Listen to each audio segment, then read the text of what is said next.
Hello everyone, అందరికీ నమస్కారం. నా పేరు పవన్ కుమార్. నా ఛానల్కి మీ అందరికీ స్వాగతం, సుస్వాగతం. ఈరోజు నేను మీ అందరితో ఒక ఇంపార్టెంట్ టాపిక్ గురించి మాట్లాడడానికి వచ్చాను. అది ఫార్వర్డ్ మెసేజెస్. అది వాట్సాప్ అవ్వచ్చు, ఫేస్బుక్ అవ్వచ్చు, లేదా ఏదైనా సోషల్ మీడియా అవ్వచ్చు. వీటన్నిటిలో వస్తున్న ఫార్వర్డ్ మెసేజెస్.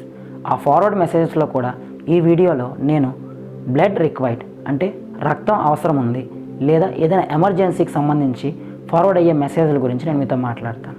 దయచేసి ఈ వీడియోని చివరి వరకు ఎవరు స్కిప్ చేయకుండా చూడండి. ఈ వీడియోలో ఆ ఫార్వర్డ్ మెసేజెస్కి ఒక సొల్యూషన్ని కూడా నేను ఇస్తాను. ఎలా చేస్తే ఈ ఫార్వర్డ్ మెసేజెస్ కరెక్ట్గా యూజ్ అవుతాయి లేదా కరెక్ట్గా అవి పరిష్కారం అవుతాయి అన్న విషయాన్ని కూడా నేను ఈ వీడియోలో చెప్తాను. దయచేసి ఎవరు స్కిప్ చేయకుండా చూడండి. ఏదైనా ఒక మెసేజ్ ఫార్వర్డ్ అవ్వాలి అంటే వాట్సాప్, ఫేస్బుక్, ట్విట్టర్ లేదా ఏదైనా ఒక సోషల్ మీడియా ప్లాట్ఫామ్ ద్వారా చాలా త్వరగా ఫార్వర్డ్ అవుతుంది. దాన్ని ఒక మంచి మార్గంలో యూజ్ చేసుకునే అవకాశం ఉంది. ఎవరికైనా బ్లడ్ అవసరం ఉందనుకోండి, వాళ్ళు ఈ మెసేజ్ రూపంలో ఏదో ఒక సోషల్ మీడియా నెట్వర్క్లో పెడితే అక్కడ నుంచి అది ఫార్వర్డ్ అయ్యి వాళ్ళకి సహాయం అనేది త్వరగా అందుతుంది. అయితే ఇక్కడ వరకు బాగానే ఉంది. ఇది కరెక్ట్గా అవుతుందా? ఎంతవరకు కరెక్ట్గా అవుతుంది? అసలు ఫార్వర్డ్ మెసేజ్ అనేది ఎంతవరకు ఫార్వర్డ్ అవుతున్నాయి? దానివల్ల లాభాలు ఎంత ఉన్నాయో నష్టాలు అంతకంటే ఎక్కువే ఉన్నాయి. ఎందుకంటే ఒక మెసేజ్ అన్నది ఇప్పుడు అవసరం ఉంది, ఫార్వర్డ్ చేశారు. 2 రోజులు 3 రోజులు పోయిన తర్వాత వాళ్ళ అవసరం అనేది తీరిపోయింది. కానీ ఆ మెసేజ్ ఫార్వర్డ్ అవుతూనే ఉంటుంది. అలా ఎంతకాలం అంటే కొన్ని సంవత్సరాలు కూడా ఫార్వర్డ్ అవుతూనే ఉంటాయి. ఒక వ్యక్తి వాళ్ళ ఇంటి బయట చాలా దిగాలుగా కూర్చొని ఉన్నాడు. వాళ్ళ అబ్బాయికి తాలూకా స్కూల్ ప్రిన్సిపల్ గారు అటువైపుగా వెళ్తూ ఆయన్ని పలకరించి, ఏమండి మీ అబ్బాయి గత 2 నెలల నుంచి స్కూల్కి రావట్లేదు అని అడిగారు. దానికి అతను దిగాలుగా, ఏం చెప్తామండి, 2 నెలల కిందట మా అబ్బాయి తప్పిపోయాడు. ఆ తప్పిపోయిన విషయాన్ని మెసేజ్లో వాట్సాప్ అండ్ ఫేస్బుక్ మిగిలిన సోషల్ మీడియాలో పోస్ట్ చేశాం. అవునండి, ఆ విషయం నాకు తెలుసు. అయితే 2 రోజుల్లో అబ్బాయి దొరికేశాడు కదా అంటే, అబ్బాయి అయితే దొరికాడండి, కాకపోతే ఆ మెసేజ్ అనేది ఇంకా ఫార్వర్డ్ అవుతూ ఉంది. ఇప్పుడు ప్రతిరోజు అబ్బాయిని స్కూల్కి పంపిస్తుంటే ఇప్పుడు రోడ్డు మీద ఎవరో ఒకరు చూడడం, తను తీసుకొచ్చి ఇంట్లో దిగబెట్టడం జరుగుతుంది. ఇంకా స్కూల్కి ఏది పంపించేది? ఇప్పుడు నేను చెప్పింది కొంచెం నవ్వులాటగా ఉన్నా ఇది నిజం. ఒక మెసేజ్ అన్నది ఫార్వర్డ్ అవుతుంది, కానీ దాని అవసరం అయిపోయాక కూడా ఫార్వర్డ్ అవుతుంది. అలాంటి మెసేజ్ని ఎలా ఎదుర్కోవాలి అన్నది ఈ వీడియోలో నేను పూర్తిగా చెప్తాను. ఎవరైనా సరే ఫార్వర్డ్ మెసేజ్ ఫార్వర్డ్ చేసేస్తున్నాం కదా, దాంట్లో ఇంక మా తప్పే ఉంది అనుకుంటే అది పొరపాటే. అలాంటి వాళ్ళందరినీ నన్ను క్షమించాలండి. అలా కాకుండా లేదు, మనం కూడా ఒక మెసేజ్ వస్తే ఏమీ చూడకుండా ఏమీ ఆలోచించకుండా ఫార్వర్డ్ చేసేస్తున్నాం.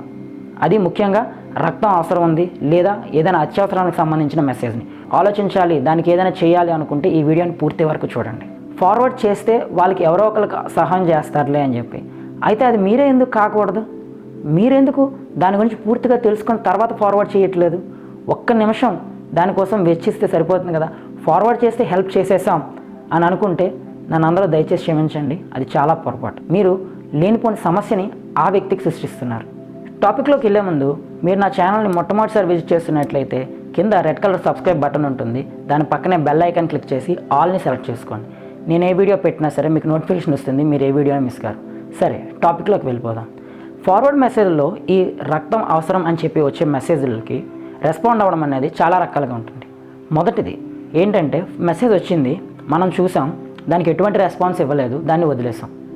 మంచిదే, ఎందుకంటే వీళ్ళ వల్ల అది ఫార్వర్డ్ అవ్వలేదు, అలాగని వాళ్ళకి సహాయం అందలేదు. వీళ్ళు ఒక్కరు దానికి రెస్పాండ్ అవ్వనంత మాత్రం వాళ్ళకి సహాయం అందదు అన్నది కరెక్ట్ కాదు. ఎందుకంటే అప్పటికి మీకు మెసేజ్ వచ్చిందంటే చాలామందికి ఆ మెసేజ్ వచ్చే ఉంటుంది, ఎవరో ఒకరు వాళ్ళని రీచ్ అవుతారు. కాబట్టి మీరు చూసి వదిలేశారు అంటే మంచివాదే, ఏం ప్రాబ్లం లేదు. రెండవది, మెసేజ్ చూసాం, నేనే రక్తం ఇవ్వాలనుకుంటున్నాను అని చెప్పి ఆ మెసేజ్లో ఉన్న నెంబర్కి కాల్ చేసి వివరాలు తెలుసుకొని ఇవ్వడం, తర్వాత అక్కడితో వదిలేయడం, ఆ మెసేజ్ ఫార్వర్డ్ చేయకుండా. ఇది కూడా ఒక విధంగా మంచిదే. వాళ్ళు కాల్ చేస్తారు, వాళ్ళకి అవసరం ఉంది అంటే వీళ్ళు వెళ్తారు, బ్లడ్ ఇస్తారు, వచ్చేస్తారు, అయిపోయింది.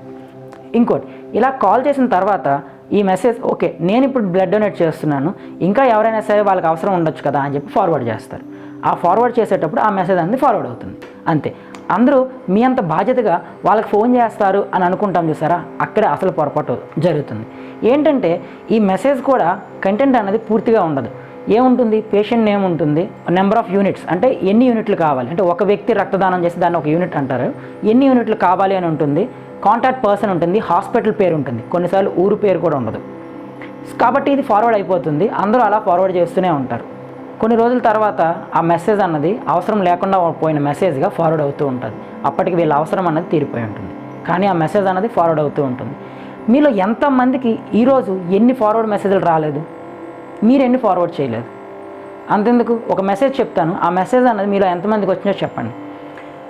ఒక యాక్సిడెంట్ జరిగింది, 4 కిడ్నీలు అవైలబుల్ ఉన్నాయి, అందులో ఒకటి ఓ పాజిటివ్, ఇంకేదో సంథింగ్ బ్లడ్ గ్రూప్స్ అని చెప్పి ఆ మెసేజ్ అన్నది మీలో ఎంతమంది చూశారు, ఎంతమంది ఫార్వర్డ్ చేశారు? ఎవరైనా సరే ఆ నెంబర్కి కాల్ చేయడానికి ట్రై చేశారా? ఆ నెంబర్ అన్నది పనిచేయదండి. రీజన్ ఏంటంటే ఈ మెసేజ్ అన్నది ఇప్పటికి కాదు, సంవత్సరాలుగా ఈ మెసేజ్ ఫార్వర్డ్ అవుతూనే ఉంది. అప్పట్లో ఈ మెసేజ్లో కింద 4 నెంబర్లు ఉండేవి, ఇప్పుడు 1 నెంబర్ ఉంది. అయితే ఇక్కడ ఈ కాల్ చేయడంలో చిన్న ప్రాబ్లం కూడా ఉంది. ఏంటంటే ఎవరైనా ఈ మెసేజ్ అమ్మాయిలకు వచ్చినప్పుడు వాళ్ళు కాల్ చేద్దాం అనుకుంటే కొంతమంది అనవసరంగా వాళ్ళ కాంటాక్ట్ వెళ్ళిపోతుంది అని చెప్పి ఆలోచించవచ్చు. వాళ్ళు ఏం చేయాలంటే ఈ మెసేజ్ని పక్కనే వాళ్ళకి తెలిసిన ఫ్రెండ్స్కో లేకపోతే ఇంట్లో ఉన్న నాన్నగారికో అన్నయ్యకో ఎవరికో ఒకరికి చెప్పి వాళ్ళ చేత కాల్ చేయించాలి. వాళ్ళు అబ్బాయి వాయిస్ విని నిజంగా అవసరం ఉందనుకోండి, ఆ వ్యక్తి అయితే మామూలుగా విషయం తెలుస్తుంది. అలా కాకుండా ఇలా ట్రాప్ చేసేవనుకోండి, అబ్బాయి వాయిస్ విన్న వెంటనే అయిపోయిందండి మాకు అది బ్లడ్ దొరికేసింది అని చెప్పి ఆపేస్తాడు. దాని నుంచి మీరు కూడా ఎటువంటి సమస్యలో పడకుండా ఉంటారు. అలాగే ఈ ఫార్వర్డ్ మెసేజెస్ ఫార్వర్డ్ చేసేస్తున్నాం, మాకేముంది ప్రాబ్లం, నువ్వెందుకు దీని గురించి ఎంత మాట్లాడుతున్నావు అని అంటారా? ఒకసారి ఆలోచించండి, ఒక మెసేజ్ ఫార్వర్డ్ అవుతూ ఉంది, అలాగా వాళ్ళకి కొంతమంది రీచ్ అవుతూ ఉన్నారు. వాళ్ళ అవసరం అప్పుడు ఒక మెసేజ్ అనేది ఫార్వర్డ్ అయ్యి వాళ్ళకి కాల్ వచ్చింది అనుకోండి, వాళ్ళు లిఫ్ట్ చేస్తారు. 1 కాదు 100 కాదు 1000 కాల్స్ వచ్చినా లిఫ్ట్ చేస్తారు. ఎందుకంటే వాళ్ళకి ఆ రోజు అది అవసరం. ఒక 5 రోజులు పోయిన తర్వాత వాళ్ళ అవసరం అయిపోయింది, వాళ్ళందరూ చక్కగా హెల్తీగా ఉన్నారు, అంత ట్రీట్మెంట్ అన్నీ అయిపోయి ఈ మెసేజ్ అనేది ఫార్వర్డ్ అవుతుంది, వాళ్ళకి కాల్స్ వస్తున్నాయి. రోజు వాళ్ళ డైలీ జీవితం నార్మల్గా జరుగుతున్న టైంలో రోజు 100ల కొద్దీ ఇలా కాల్స్ వస్తుంటే ఎలా ఉంటుంది? మీకే గనక అలా కాల్స్ వస్తే ఎలా ఉంటుందో ఒకసారి ఆలోచించండి. వీటన్నిటికీ ఒక సింపుల్ సొల్యూషన్ చెప్తాను. ఈ ఒక్కటి ఫాలో అయితే ఈ ఫార్వర్డ్ మెసేజ్ అనేది సరిగ్గా యూజ్ చేయడం అవుతుంది. ఈ సోషల్ మీడియా ద్వారా హెల్ప్ చేద్దాం అనుకున్నది కరెక్ట్ ప్రొసీజర్లో జరుగుతుంది. ఆ ఫార్వర్డ్ మెసేజ్లు కూడా కరెక్ట్గా వెళ్తాయి, కరెక్ట్గా ఆగుతాయి. అయితే అది మీరు చేయాల్సిందల్లా ఏమీ లేదు, ఆ మెసేజ్ పైన డేట్ పెట్టండి. ఆ డేట్ అన్నది కూడా పెట్టడం కూడా 3 రకాలుగా ఉంటుంది. ఒకటి, మీరు 1 సెకండ్ వాళ్ళకి కాల్ చేసి వివరాలు అడగండి. నిజంగా వాళ్ళకి అవసరం ఉంది, అప్పుడు మీకు వివరాలు పూర్తిగా తెలుస్తాయి. అది ఏ హాస్పిటల్కి ఎక్కడ ఏ ఊరో తెలుస్తుంది. ఆ వివరాలని మీరు మెసేజ్ని అప్డేట్ చేయండి. అప్డేట్ చేసి మీరు పైన డేట్, ఈరోజు మీకు మెసేజ్ వచ్చింది, ఈరోజు డేట్ వేయండి. డేట్ వేసి ఫార్వర్డ్ చేయండి చాలు. లేదా వాళ్ళకి 2 రోజుల తర్వాత బ్లడ్ కావాలనుకోండి, 2 రోజుల తర్వాత రిక్వైర్డ్ డేట్ వేసేసి ఆ మెసేజ్ని ఫార్వర్డ్ చేయండి. ఎందుకంటే ఒక వారం తర్వాత లేదా 10 రోజుల తర్వాత ఆ మెసేజ్ ఇంకా ఫార్వర్డ్ అవుతుంది అనుకోండి, ఆ పైన డేట్ చూసి ఎక్కడో ఒక దగ్గర ఆ మెసేజ్ అనేది ఆగిపోతుంది. సింపుల్ థింగ్ అండి, ఏం చేయక్కర్లేదు, ఇలా పైన డేట్ పెట్టి ఫార్వర్డ్ చేయండి. మీరు కాల్ చేయలేదు వాళ్ళకి, నాకు కాల్ చేయాల్సిన అవసరం లేదు, కానీ వాళ్ళకి హెల్ప్ అందాలి అనుకుంటున్నారు అనుకోండి, అయినా సరే పర్లేదు, పైన డేట్ వేయండి. పైన సింపుల్గా డేట్ వేస్తే ఆ మెసేజ్ అన్నది ఫార్వర్డ్ చేసినా సరే తప్పలేదు. ఎందుకంటే కొన్ని రోజుల తర్వాత ఆ మెసేజ్ అనేది ఆగిపోతుంది. ఇవి బ్లడ్ రిక్వైర్మెంట్కి సంబంధించి వచ్చే మెసేజ్. ఇవే కాకుండా కొన్ని మిస్సింగ్ కేసెస్ మెసేజ్లు వస్తుంటాయి. పలానా అబ్బాయి తప్పాడు, పలానా పాప తప్పింది, తెలిస్తే ఈ అడ్రస్కి కాల్ చేయండి లేకపోతే ఏదో. వాటిని కూడా మీరు ఫార్వర్డ్ చేయాలి అనుకుంటే సేమ్, మొదటిగా ఫోన్ చేయండి, వివరాలు తెలుసుకోండి, నిజమైతే ఫార్వర్డ్ చేయండి, లేదంటే లేదు. ఫార్వర్డ్ చేసేటప్పుడు మాత్రం దాని మీద డేట్ పెట్టడం మర్చిపోవద్దు. డేట్ పెట్టండి చాలు. ఈ ఫార్వర్డ్ మెసేజ్లు అనేది కొన్ని రోజులు పోయిన తర్వాత ఆగిపోతాయి. ఇలా ఫార్వర్డ్ అయితే డేట్ ఉంటుంది కాబట్టి ఒక వారం రోజుల తర్వాత అయినా సరే ఆ మెసేజ్ ఫార్వర్డ్ అయితే, ఆల్రెడీ వారం రోజుల కిందట మెసేజ్ కదా, ఖచ్చితంగా ఇది అయిపోయి ఉంటుందిలే అని ఎక్కడో ఒక చోట అది ఆగిపోతుంది. ఫస్ట్ నెంబర్కి కాల్ చేయండి, అక్కడే మీకు సగం సమస్య తీరిపోతుంది. ఎందుకంటే నెంబర్ పనిచేస్తుందా లేదా అన్నది తెలిసిపోతుంది. ఎందుకంటే డైలీ 100 కాల్స్ వచ్చేటప్పుడు వాళ్ళ నెంబర్ని అలాగే ఉంచుకోరు కదా, ఆ నెంబర్ని తీసేసి కొత్త నెంబర్ తీసుకుంటారు. కాబట్టి ఫస్ట్ నెంబర్కి కాల్ చేయండి, వివరాలు తెలుసుకోండి, దాని ప్రకారం రెస్పాండ్ అవ్వండి. లేదు నెంబర్కి నేను కాల్ చేయను కానీ ఫార్వర్డ్ చేద్దాం అనుకుంటున్నాను, పైన సింపుల్గా డేట్ పెట్టండి చాలు. ఫార్వర్డ్ చేయండి, అది ఆటోమేటిక్గా కొన్ని రోజుల తర్వాత ఆ మెసేజ్ అనేది ఆగిపోతుంది. నేను చెప్పిన సొల్యూషన్ అనేది ఖచ్చితంగా ఉపయోగపడుతుంది అనిపిస్తే ఈ వీడియోని ఎవరికైనా షేర్ చేయండి. మీకు ఈ వీడియో కానీ ఖచ్చితంగా ఇన్ఫర్మేటివ్గా అనిపించి యూస్ఫుల్గా అనిపిస్తే మాత్రం కింద లైక్ చేయండి, కమెంట్ చేయండి. కింద రెడ్ కలర్ సబ్స్క్రైబ్ బటన్ ఉంటుంది, దాన్ని క్లిక్ చేసి బెల్ ఐకాన్ని క్లిక్ చేస్తే నేను పెట్టబోయే నెక్స్ట్ వీడియోస్కి మీకు నోటిఫికేషన్ వస్తుంది. మరో కొత్త వీడియోతో మీ అందరి ముందుకు వస్తాను. అంతవరకు మీ తల్లిదండ్రులను ఎల్లప్పుడూ ప్రేమిస్తూ ఉండండి, దేశాన్ని ఎల్లప్పుడూ ప్రేమిస్తూ ఉండండి. జై హింద్.